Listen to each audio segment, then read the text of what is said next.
संजय की प्रॉपर्टी, संजय का पैसा, संजय, सब कुछ उसका होना चाहिए था।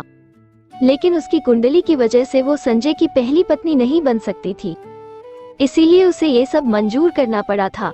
अमीषा ने ये सब पाने के लिए बहुत पापड़ बेले थे। संजय के करीब जाने के लिए उसने अपने आप को चालक लोमड़ी से एक प्यारे से खरगोश में बदलना पड़ा था। वो बस दिखावे के लिए गरीब बस्तियों में जाती और उनके लिए अच्छे काम करने का दिखावा करती ताकि संजय उसे पसंद करने लगे। यहाँ तक कि एक बार एक काम करने वाले वर्कर को ब्लड चाहिए था, नहीं तो उसकी जान भी जा सकती थी। तब उसने बस संजय को इम्प्रेस करने के लिए अपना ब्लड भी दान कर दिया था। यही सब वजह थी जिसकी वजह से संजय उसे पसंद करने लगा था। देखते देखते 1 महीना बीत गया। रोज ऐसा ही चलता रहा। अब संजय को भी ना जाने क्यों तान्या को देखने का मन करने लगा था। ... एक दिन उसे अपनी तबीयत ठीक नहीं लग रही थी, इसीलिए वो घर जल्दी आ गया। जैसे ही उसने दरवाजा खोला वो तान्या से टकरा गया। टक्कर के कारण तान्या पीछे की दीवार से टकरा गई और संजय डिसबैलेंस होकर उसके ऊपर जा गिरा। तान्या संजय के भारी भरकम शरीर के नीचे दब गई। वो संजय के सांसों को अपने सिर के पास महसूस कर पा रही थी।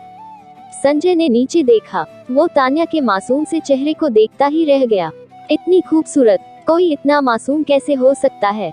वो अपने ख्यालों में खो सा गया। तान्या अचानक से ऐसा होने पर घबरा गई। उसे लगा कि संजय तो बहुत गुस्से वाला है, कहीं वो उसे डांटने ना लगे और ऐसा ना सोचे कि मैंने ये सब जानबूझकर किया है। पर जब थोड़ी देर बाद भी संजय की आवाज नहीं सुनाई दी तो उसने अपना सिर उठाकर संजय की तरफ देखा। जब उसने देखा कि संजय बस उसी को देखे जा रहा है तो उसकी धड़कनें तेज हो गई। वो संजय की आंखों में नहीं देख पाए और डरते हुए बोली, मिस्टर संजय, क्या आप हट सकते हैं? उसकी आवाज काफी डरी हुई थी, वो घबराई हुई थी। अचानक से संजय को होश आया। उसने अपने आप को तान्या से दूर किया और बिना कुछ बोले वो अपने रूम में चला गया। तान्या भी अपने काम के लिए मार्केट चली गई। तान्या पूरे रास्ते सोचती रही कि आखिर संजय इतनी जल्दी ऑफिस से घर क्यों ना गया। फिर वो अपना शॉपिंग करने लगी। वो एक ड्रेस डिजाइन करना चाहती थी, इसीलिए उसे कपड़े चुनने में काफी समय लग गया। इधर संजय घर पर अपने बेड पर लेटा था और तान्या के बारे में सोच रहा था। उसकी खुशबू अभी भी उसके दिलो दिमाग पर छाई हुई थी।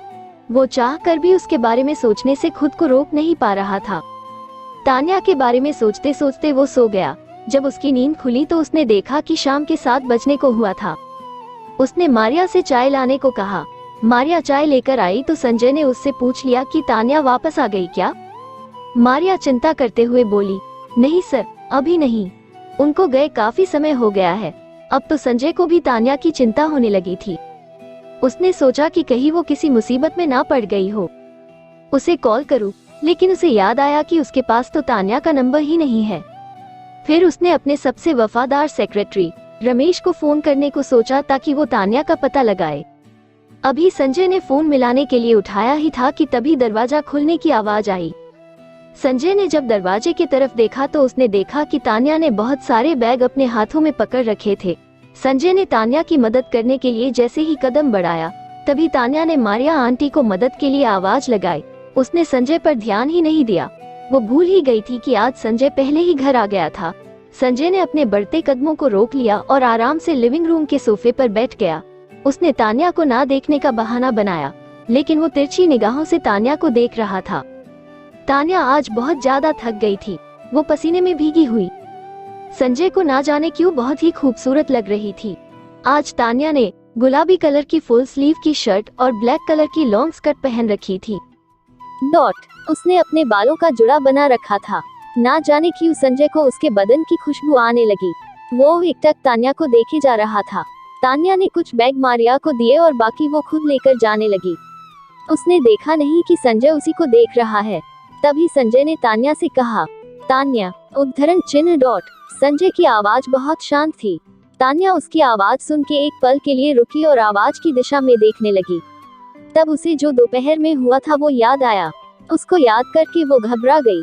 वो घबराते हुए बोली, जी कहिए, उद्धरण चिन्ह। संजय ने तान्या से कहा, जाओ पहले बैग को रूम में रख दो, फिर आओ, मुझे कुछ बात करनी है। तान्या कुछ बोली नहीं, वो अपने रूम की तरफ चली गई। उसे डर लगने लगा। उसे दोपहर की बात याद आ रही थी। उसे लगा कि संजय उससे कहीं नाराज तो नहीं है। यही बात सोचते हुए वो लिविंग रूम में वापस आई। उसने संजय की तरफ देखा। संजय ने ब्लैक टाई टी शर्ट पहन रखी थी जिसमें उसकी बॉडी बहुत ही अट्रैक्टिव लग रही थी। उसने ग्रे कलर के ट्राउजर पहन रखी थी। वो बहुत ही ज्यादा स्मार्ट लग रहा था। तान्या ने बोला, आपने मुझे क्यों बुलाया? संजय ने तान्या को देखा जो घबराई हुई थी। उसने तान्या से कहा, पहले तुम बैठ जाओ। तान्या बैठ गई।